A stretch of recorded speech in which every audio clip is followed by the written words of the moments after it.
우리 하나님 말씀 보도록 하겠습니다. 구약 성경입니다. 사무엘하 24장 10절에서 17절의 말씀입니다. 제가 가진 성경은 506페이지에 있습니다. 사무엘하 24장 10절에서 17절의 말씀입니다. 10절부터 봉독하겠습니다. 다윗이 백성을 조사한 후에 그의 마음에 자책하고 다윗이 여호와께 아뢰되 내가 이 일을 행함으로 큰 죄를 범하였나이다. 여호와여 이제 간구하옵나니 종의 죄를 사하여 주옵소서. 내가 심히 미련하게 행하였나이다 하니라. 다윗이 아침에 일어날 때에 여호와의 말씀이 다윗의 선견자 된 선지자 갓에게 임하여 이르시되 가서 다윗에게 말하기를 여호와께서 이와 같이 말씀하시기를 내가 네게 세 가지를 보이노니 너를 위하여 너는 그 중에서 하나를 택하라. 내가 그것을 네게 행하리라 하셨다 하라 하시니 가시 다윗에게 이르되 이르러 아뢰어 이르되 왕의 땅에 7년 기근이 있을 것이니까 혹은 왕이 왕의 원수에게 쫓겨 석 달 동안 그들 앞에서 도망하실 것이니까 혹은 왕의 땅에 사흘 동안 전염병이 있을 것이니까 왕은 생각하여 보고 나를 보내신 이에게 무엇을 대답하게 하소서 하는지라. 다윗이 갓에게 이르되 내가 고통 중에 있도다 청하건대 여호와께서는 긍휼이 크시니 우리가 여호와의 손에 빠지고 내가 사람의 손에 빠지지 아니하기를 원하노라 하는지라. 이에 여호와께서 그 아침부터 정하신 때까지 전염병을 이스라엘에게 내리시니 단에서부터 부엘세바까지 백성의 죽은 자가 7만 명이라. 천사가 예루살렘을 향하여 그의 손을 들어 멸하려 하더니 여호와께서 이 재앙 내리심을 뉘우치사 백성을 멸하는 천사에게 이르되 족하다 이제는 내 손을 거두라 하시니 여호와의 사자가 여부수 사람 아라우나의 타작 마당 곁에 있는지라. 다윗이 백성을 치는 천사를 보고 곧 여호와께 아뢰어 이르되 나는 범죄하였고 악을 행하였거니와 이 약무리는 무엇을 행하였나이까. 청하건대 주의 손으로 나와 내 아버지의 집을 치소서 하니라. 아멘. 하나님의 은혜를 얼마나 필요로 하는가라고 하는 제목 가지고 말씀 증거하겠습니다. 이 질문은요, 여러분들께서 주어를 여러 가지로 좀 바꾸어서 생각해 보셨으면 좋겠네요. 내게 하나님의 은혜를, 나는 하나님의 은혜를 얼마나 필요로 하는가? 우리는 하나님의 은혜를 얼마나 필요로 하는가? 이 세상은 하나님의 은혜를 얼마나 필요로 하는가? 이렇게 말입니다.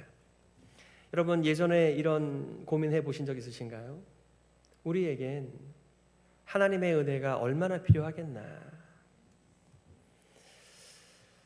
이 시대의 정신에서는 많으면 많을수록 좋다, 이 다다익선, 이 bigger is better 이라고 하는 얘기들을 많이 주고받으면서 이 하나님의 은혜도 많으면 많을수록 좋지 이렇게들 그냥 별 생각 없이 생각을 하거나 표현하시는 것 같아요. 여러분에게는 하나님의 은혜가 얼마나 필요하십니까?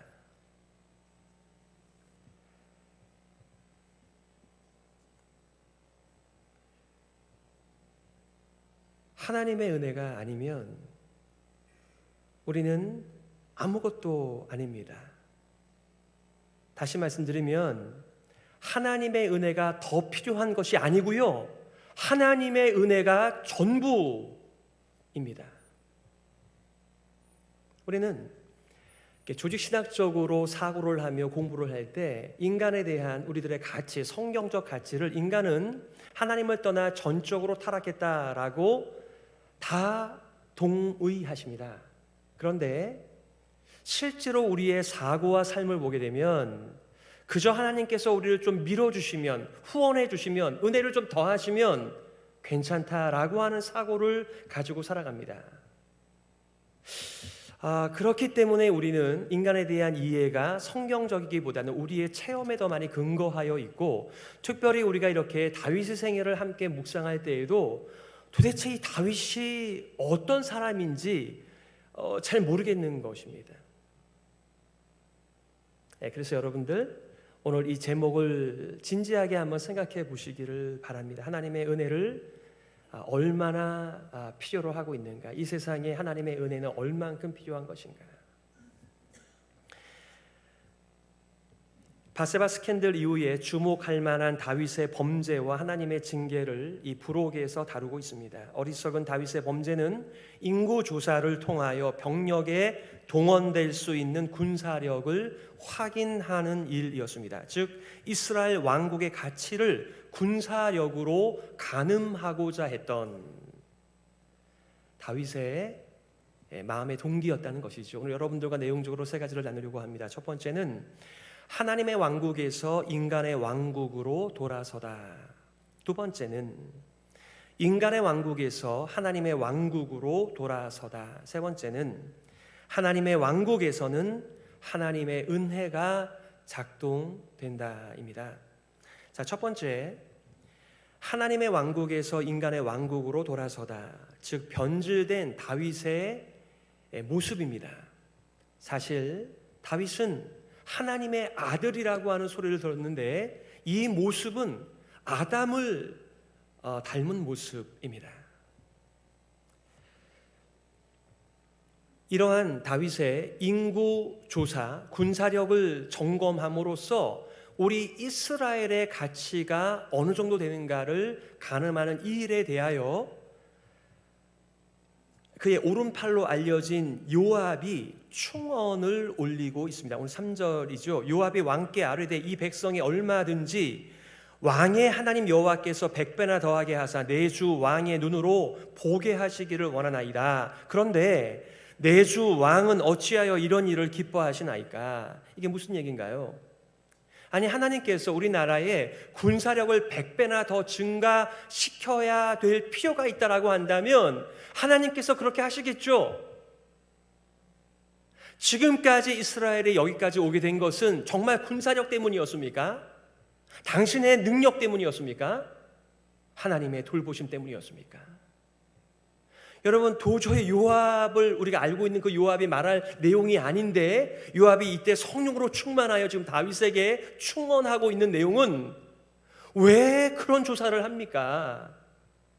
다윗은 자신의 하고자 하는 일이 어떤 것임을 이때는 잘 몰랐던 것 같아요. 아니면 알고는 있었는데 다른 사람에게 드러나지 않을 것이라고 생각했는지도 모르겠습니다. 그러니까 결국에는 어떻게 합니까? 4절 초단부에 보니까 왕의 명령이 요압과 군대 사령관들을 재촉한지라. 이게 무슨 얘기죠?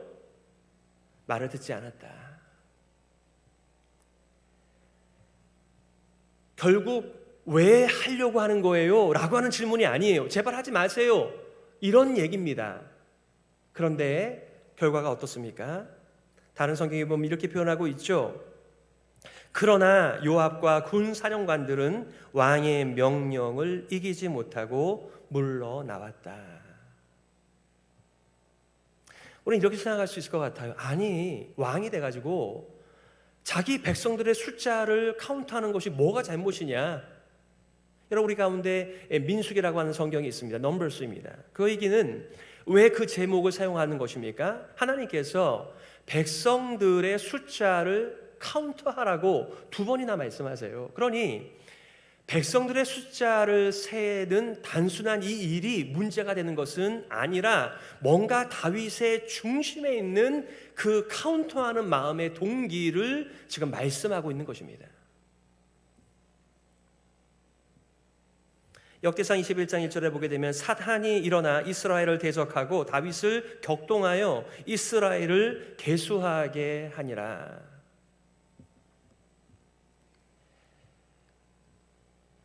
결국 왕의 명령을 거절하지 못하고 요압과 사령관들은 9개월 20일 동안 백성들의 숫자를 파악합니다. 여기서는 좀 일반적으로 표현하였습니다만 보고를 보게 되면은 이렇게 보고하죠. 요압이 백성의 수를 왕께 보고하니 곧 이스라엘에서 칼을 빼는 담대한 자가 80만 명이요 유다 사람이 50만 명이더라. 그러니까 다윗이 정말 알고 싶었던 데이터는 우리 가운데 20살 이상이 된 칼을 손에 들고 용감하게 담대하게 전쟁에서 나가서 싸울 사람들이 몇 명인가 군사력을 점검하는 조사였던 것입니다. 요압의 만류에도 불구하고 강행한 조사 결과 이스라엘 용사 80만, 유다 용사 50만, 도하 130만 명이었습니다.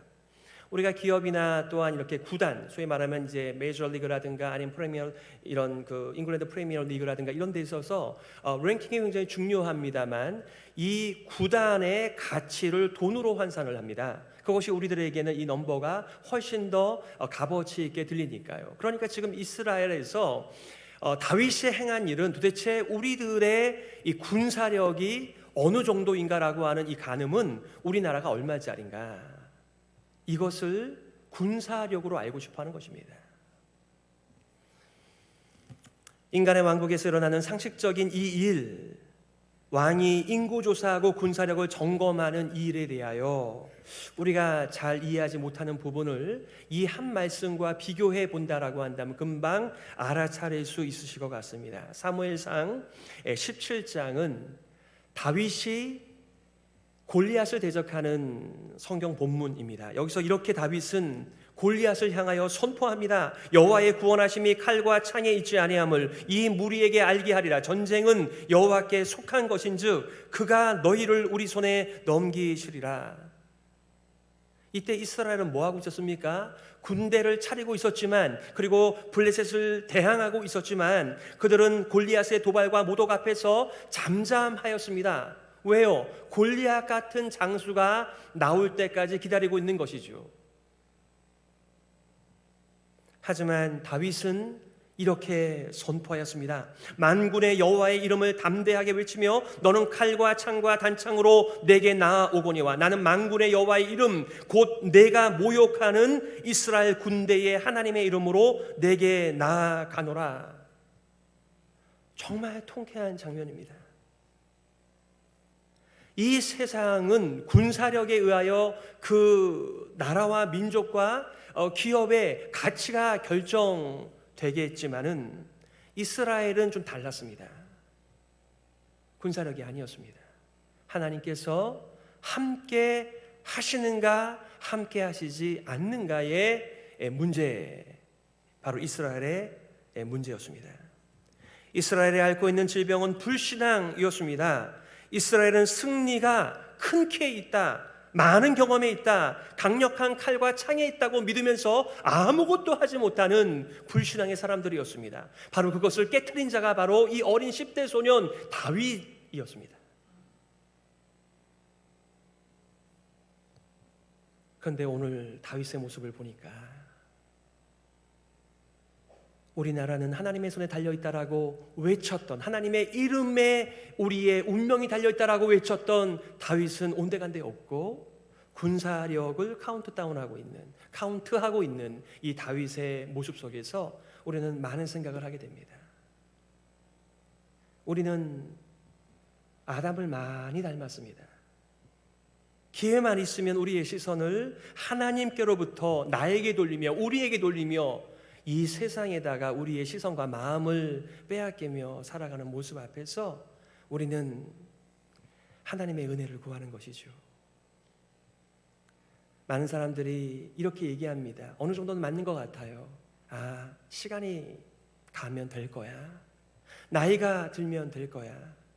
하지만 시간이 많이 지나도, 나이가 많이 들어도 되지 않는다는 것을 우리 다윗이 보여주고 있는 것입니다. 오히려 10대 때에는 성령으로 가득 차서 하나님의 명예를 위하여 앞장서 나가는 자였지만 이제는 뒷전에서 군사력을 카운트하고 있는 다윗의 노년의 한 단면을 우리가 만나는 것입니다. 그러니 우리에게 은혜가 얼만큼 필요한가가 아니라 우리는 전적으로 은혜가 아니면 서 있을 수 없는 존재라고 하는 것을 이 다윗의 인생의 단면에 우리들에게 말씀하고 있는 것이죠. 어제까지는 정말 어린 시절의 다윗처럼 용맹하게 하나님의 명예를 위하여 싸우다가도 금방 이렇게 나라까지 떨어지는 모습이 우리들의 진짜 모습이기에 우리는 더 많은 은혜가 아닌 오직 은혜만을 구하며 살아가는 것이죠. 두 번째, 인간의 왕국에서 하나님의 왕국으로 돌아서고 있는 다윗입니다.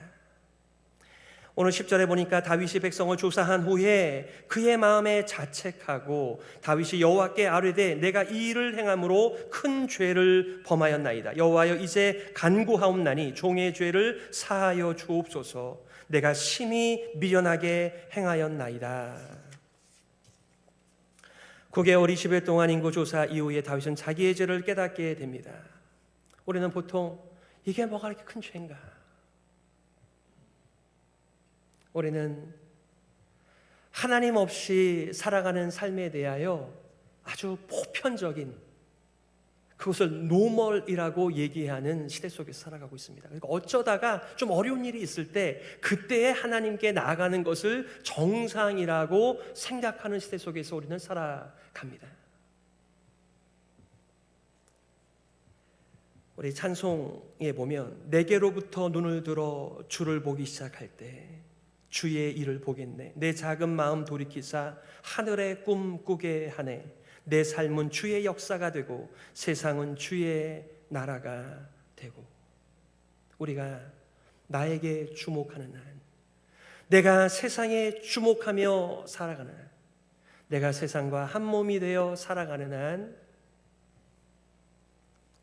내 삶은 주의 역사가 되기는커녕 세상은 주의 나라가 되기는커녕 주님의 나라도 세상이 되어가는 일에 우리가 쓰임을 받는 것이죠. 사랑하는 성도 여러분, 우리는 아담의 후손으로 태어났습니다. 우리는 아담을 뼛속까지, 세포 하나까지 닮아 있는 사람들입니다. 그래서 아담이 하나님을 등지고 자기가 스스로 왕이 되어 살아가는 그 DNA가 우리 안에 있다는 것을 잊지 마세요. 그런데 하나님께서는 자신의 독생자를 보내어 주셔서 우리가 더 이상 아담의 자손이 아닌 하나님의 아들로 살아갈 수 있는 길을 열어주신 이 은혜가 우리를 서게 만드는 것입니다. 그리고 하나님을 바라보게 하는 것이며 주의 나라가 우리 속에서 역사하는 것이며, 오늘 찬양대가 찬양한 그 어디서나 다 하나님의 나라라고 하는 하나님의 아름다운 통치가 임하는 그 노래를 부르며 살아가는 우리들의 인생인 것이죠. 이것을 예수님께서는 바로 그것이 세상의 빛이요 세상의 소금의 삶이다라고 말씀하고 있는 것입니다. 하나님께서는 선지자 갓을 다윗에게 보내어 이렇게 말씀하셨습니다. 갓이 다윗에게 이르되 이르러 아뢰어 이르되 왕의 땅에 7년 기근이 있을 것이니까, 혹은 왕이 왕의 원수에게 쫓겨 석 달 동안 그들 앞에서 도망하실 것이니까, 혹은 왕의 땅에 사흘 동안 전염병이 있을 것이니까. 다윗의 오랜 친구여 선지자인 갓의 방문을 통하여 하나님께서 다윗을 다루어가는 징계의 3가지 내용 중 하나를 선택하도록 기회를 줬습니다. 7년 동안 기근을, 3년 동안 도망자를, 3일 동안 전염병을 통하여 징계를 받을 텐데 어떤 것을 원하는가라고 하는 질문이었습니다. 그런데 다윗의 답변이 그렇게 명확하게 나와 있지가 않습니다. 오늘 본문의 14절 보시게 되면 다윗이 갓에게 이르되 내가 고통 중에 있도다, 내가 고통 중에 있도다, 아주 곤란한 중에 있다. 청하건대 여호와께서는 긍휼이 크시니 우리가 여호와의 손에 빠지고 내가 사람의 손에 빠지지 아니하기를 원하노라. 몇 번이죠? 1번, 2번, 3번. 저도 답을 못 찾겠더라고요. 지금 이 말이 1번으로 해주세요, 2번으로 해주세요, 3번으로 해주세요, 이 말이 나와 있지 않어요. 하지만 분명한 거 한 가지는 사람의 손이 아닌 하나님의 손에 이 징계의 방법조차도 맡깁니다. 이런 말이죠. 어떤 학자들은 결과적으로 3일의 전염병이 징계의 도구로 사용되었기 때문에 다윗이 말한 것은 3번이었다라고 말하는 경우도 있습니다만, 본문에서는 그것을 분명하게 말하고 있지 않아요. 하지만 한 가지 분명한 것은 이 징계의 시간에 하나님의 자비와 은혜에 의탁하고 있는 다윗을 만나게 되는 것이죠. 징계의 결과가 어떻습니까? 오늘 15절과 16절입니다. 이에 여호와께서 그 아침부터 정하신 때까지 전염병을 이스라엘에게 내리시니 단에서부터 부엘세바까지 백성이 죽은 자가 7만 명이라. 백성을 멸하는 천사에게 이르시되 족하다, 이제는 내 손을 거두라 하시니 여호와의 사자가 여부수 사람 아라우나의 타작마당 곁에 있는지라. 일반적인 백성이라고 하는 표현 대신에 20세 이상의 담대하게 싸울 용사의 숫자가 130만 명이라고 하였습니다. 그러니 여기서 만약에 7만 명이라고 하는 그 숫자가 일반 백성이 아닌 용사들 7만 명이었다면 20분의 1이 이 일을 통하여 전염병을 통하여 죽게 됩니다. 이게 많은 거예요, 적은 거예요?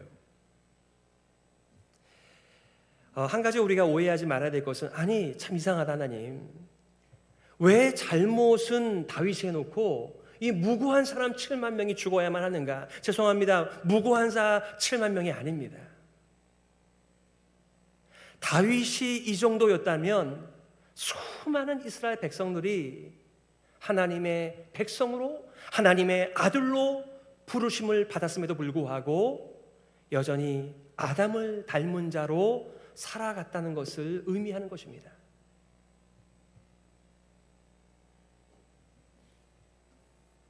무고한 사람들이 아니에요.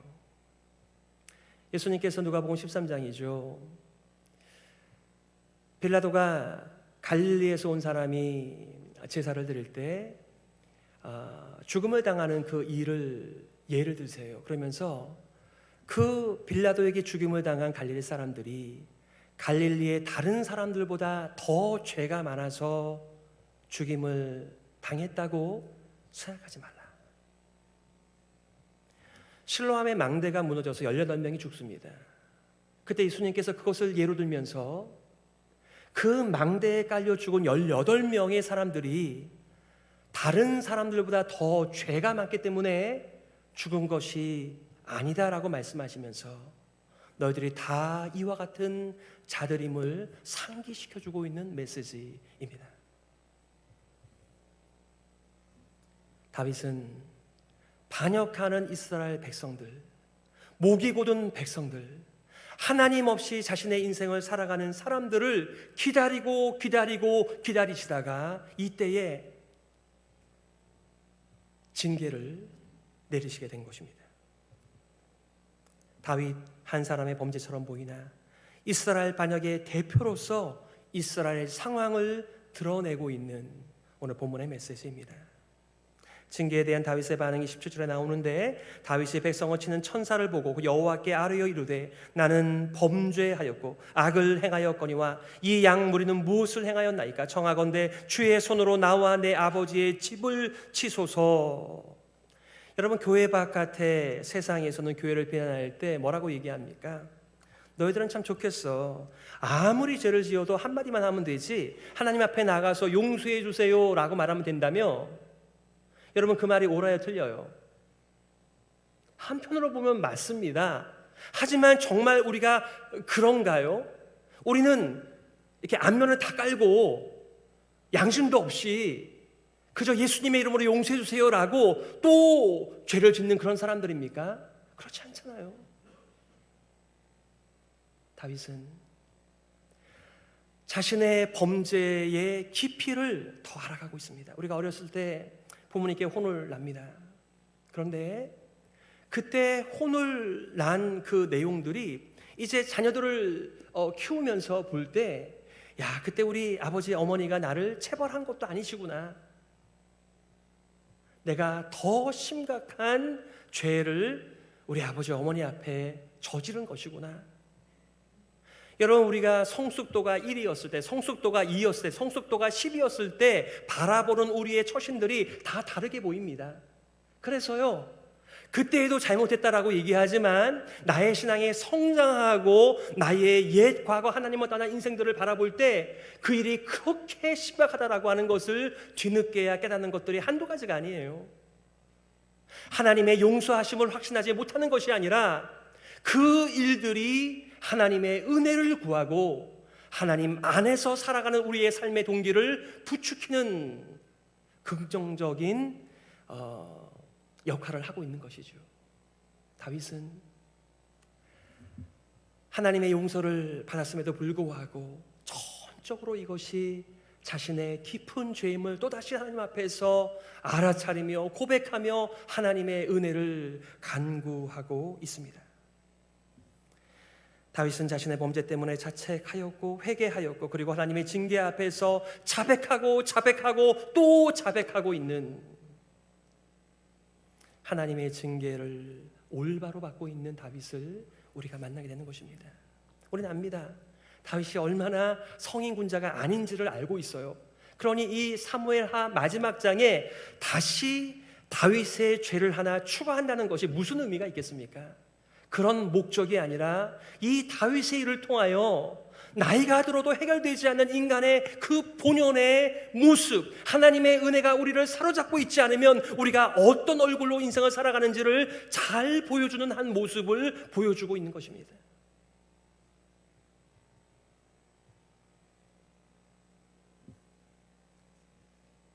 여러분 꼭 기억하시기를 바랍니다. 징계는 죄값을 치르는 것이 아닙니다. 징계는 하나님께로 돌아가는, 하나님께로 더 나아가는 은혜의 길이라고 하는 것을 잊지 마시기를 바랍니다.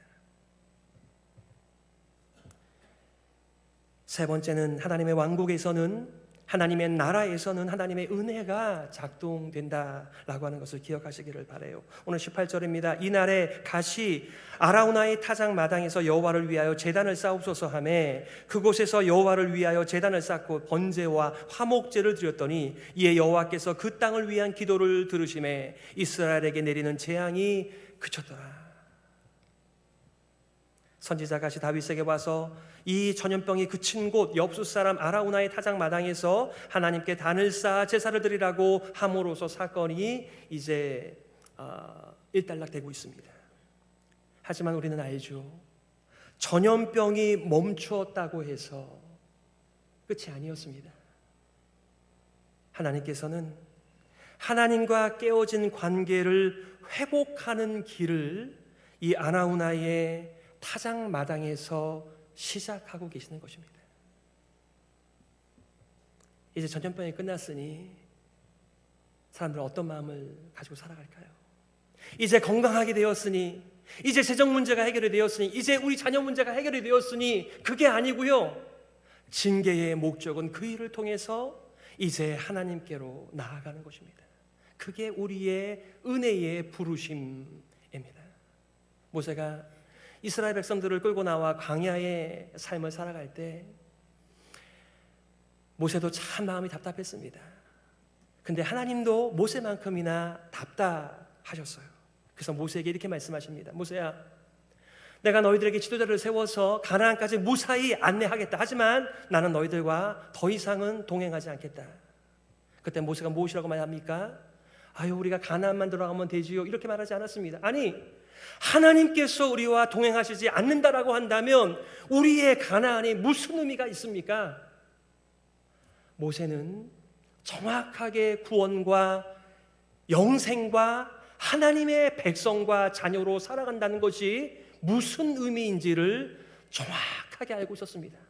뭐 사람들은 그저 하나님이 있든지 없든지, 불기둥이 있든지 아니면 구름기둥이 있든지 없든지 상관하지 않고 그냥 가나안에만 올라가면 되지, 전염병만 그치면 되는 것이지, 내 앞가림만 끝나면 되는 것이지, 하나님과 아무런 인격적 관계도 없이 그렇게들 인생을 살아갑니다. 하나님의 은혜는 여러분에게 얼만큼 필요하십니까?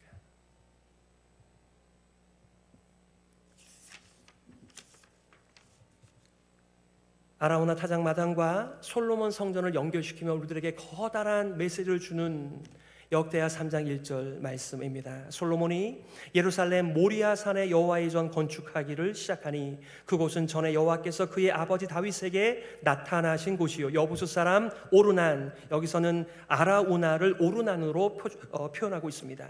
같은 말입니다. 오르난의 타작 마당에 다윗이 정한 곳이라. 무슨 메시지죠?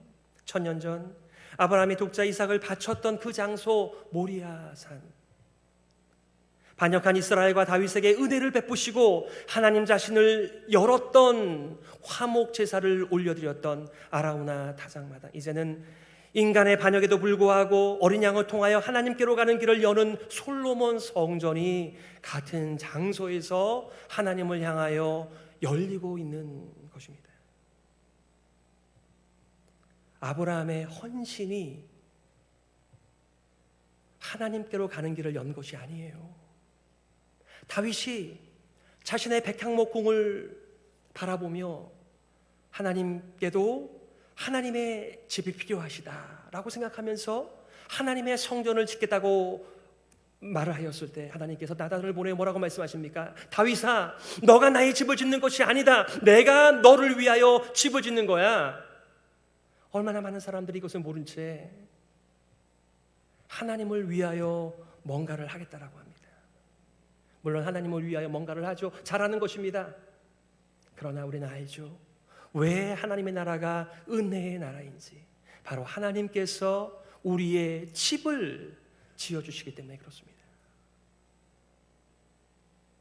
아브라함의 헌신과 다윗의 열심으로 하나님의 나라, 하나님의 왕국이 임하는 것이 아니라 하나님의 열심이 하나님의 나라가 오게 하는 것입니다.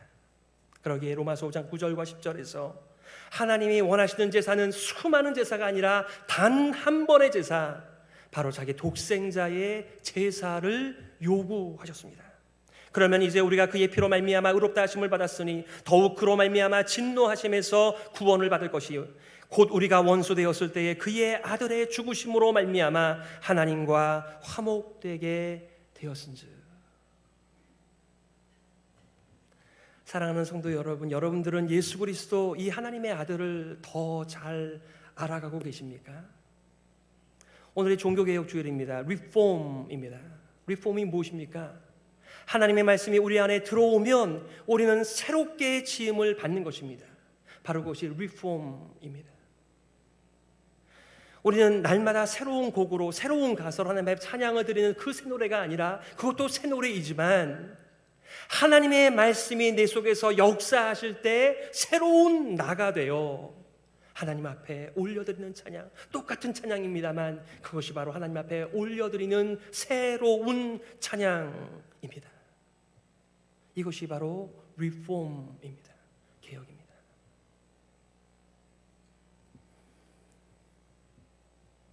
다시 한번 질문하고 싶습니다.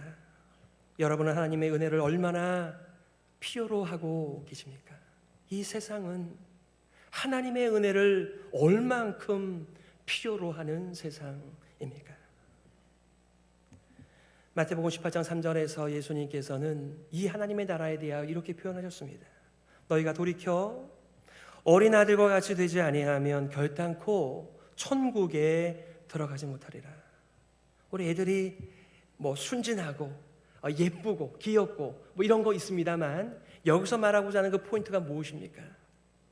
애들은 순진하다 이런 것도 물론 있겠지만 아이들이 얼마나 그 childish, 유치한 아이들입니까?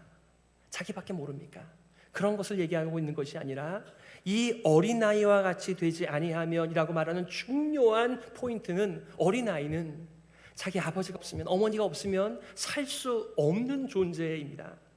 전적으로 부모님께 연결되어진, 부모님과 한 몸이 되지 않으면 살아갈 수 없는 존재. 그 의미로서 너희가 어린아이와 같이 되지 아니하면 결단코 천국에 들어가지 못하리라, 이렇게 말씀하신 것입니다. 이 세상에서야 다 컸네, 정말 잘 컸어 라고 하는 것은 그가 독립적일 때에 그렇게 말을 합니다. 이제 아버지 없어도 어머니 없어도 너가 잘 살 수 있겠어. 그러면 마음이 많이 뿌듯하죠. 하지만 여러분 아십니까? 하나님의 나라에서는 정말 성숙한 자는 자신의 모든 것이 하나님께만 달려있다라고 하는 것을 신뢰하고, 더 많은 은혜가 아닌 오로지 하나님의 은혜가 아니면 나는 살아갈 수 없다라고 생각하는 사람이 하나님 나라에서는 성숙한 자입니다.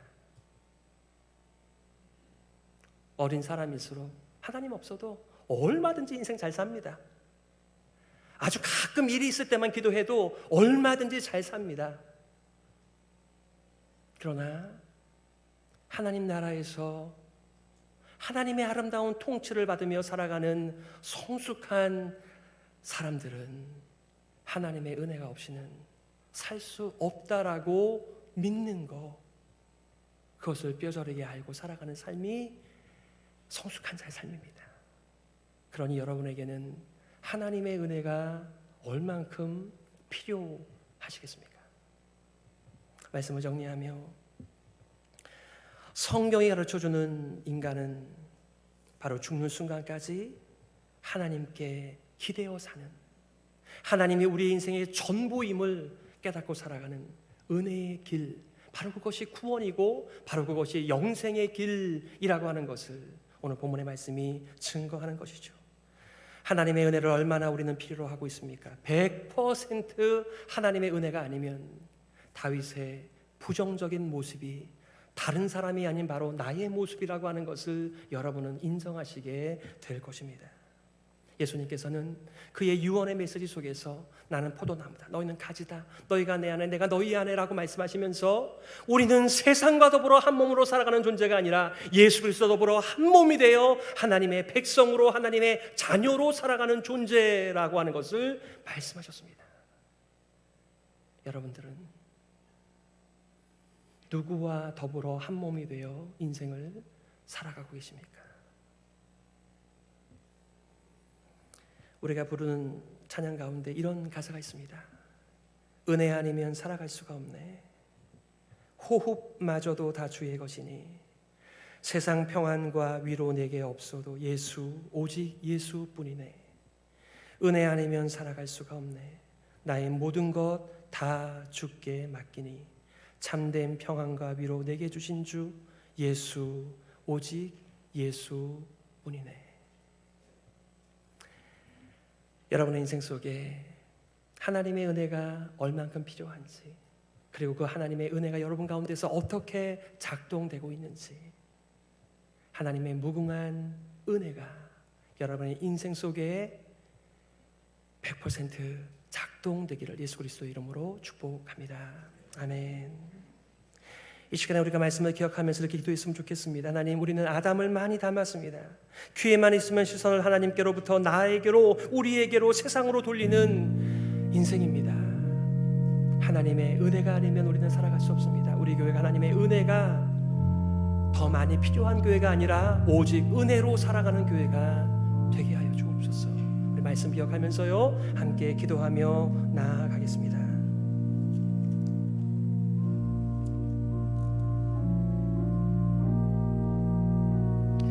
하나님 아버지, 은혜를 감사합니다. 주님의 존전으로 우리를 인도하여 주시니 감사합니다.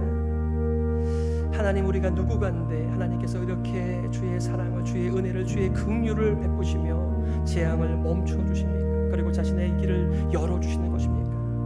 하나님 아버지요, 하나님께서 베푸시는 은혜를 알게 하시고 누리게 하시고 은혜 속에서 그리스도와 더불어 한 몸 되어 인생 살아가는 우리 교회인들이 될 수 있도록 역사하여 주시옵소서. 하나님 아버지, 은혜를 감사합니다. 아담의 제자로 살아가지 않고 이제는 예수님의 제자로 살아갈 수 있도록 자신을 여시고 인도하여 주시니 감사합니다. 하나님의 은혜입니다. 하나님의 자비입니다. 사랑입니다. 감사합니다. 하나님의 사랑과 긍휼을 먹고 마시면서 하나님의 은혜로 살아가는, 오직 하나님의 은혜만 작동하는 주님의 몸된 교회 되게 하여 주시옵소서. 살아계신 예수 그리스도의 이름으로 기도드리옵나이다. 아멘. 일어서셔서 우리 찬송가 300